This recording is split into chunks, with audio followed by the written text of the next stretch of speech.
to be a statement by the office of the president. We think it's going to happen right now. We're watching state television here now who are running their titles. We were actually filming in the square because there were hundreds of people who were there praying. Bismillah ar-Rahman ar-Rahim. In the name of Allah, the most gracious, most merciful. My fellow citizens, at these hard circumstances our country is experiencing, President Mohammed Hosni Mubarak has decided to waive the office of the President of the Republic and instructed the Supreme Council of the Armed Forces to run the affairs of the country. May God guide our steps.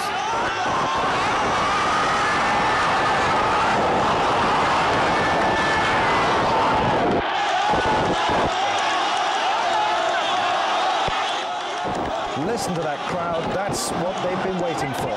Hosni Mubarak has gone.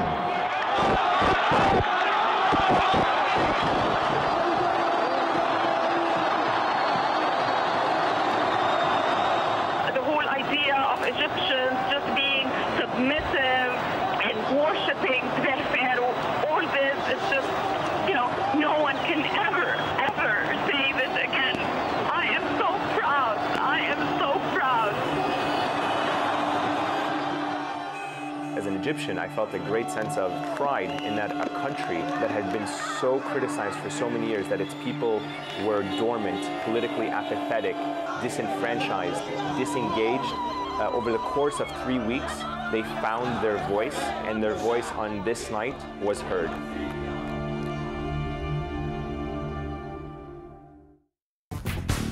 On counting the cost, food, why does it cost so much and how many more millions are being priced out of the basics? We'll hear directly from the World Bank for its take on an ongoing crisis. Plus big business, as Nokia and Microsoft join forces, we assess the tech market. Counting the cost at this time on Al Jazeera. As geeks take on dictators, bloggers turn dissidents, and social networks root for social justice, governments are going cyber, spying on their citizens, erecting firewalls like iron curtains, and closing down websites. We ask, is cyber-generated change virtual or real? Empire at this time on Al Jazeera. The times change.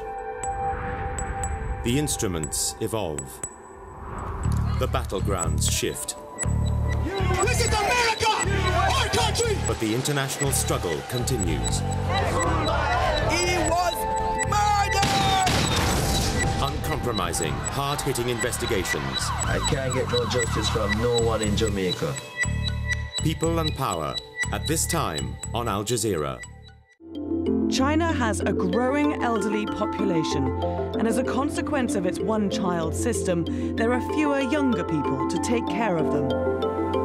It's a responsibility that often falls to the state. Private retirement homes offer an alternative, but independence comes at a price, financially and emotionally. Faces of China, at this time on Al Jazeera.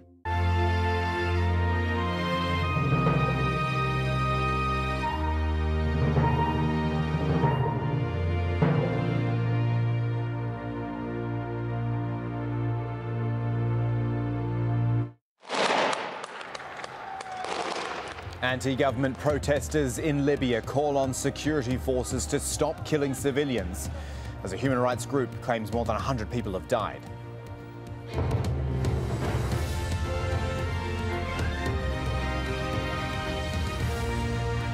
Good afternoon from Doha, where it's midday, 0900 hours GMT. I'm Kamal Santamaria with the world news from Al Jazeera. Also ahead, demonstrations continue in Bahrain. The trade unionists now calling for a national strike on Sunday. Egypt's new military rulers embrace the social media that brought down the president. And controversy in the canal as Iranian state television claims 2 ships have passed through Suez for Syria.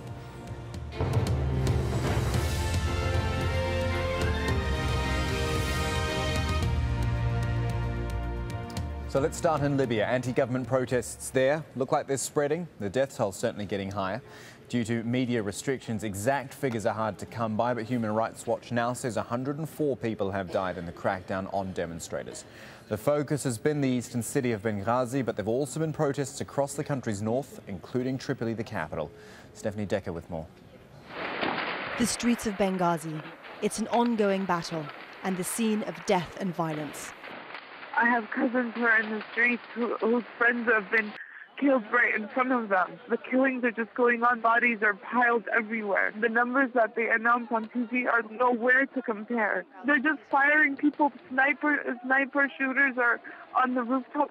Every house, every single house.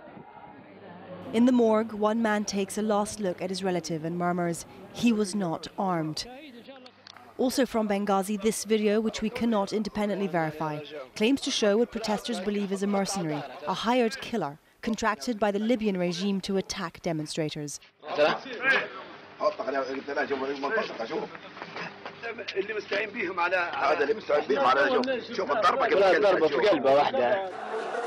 the unrest is spreading across the country.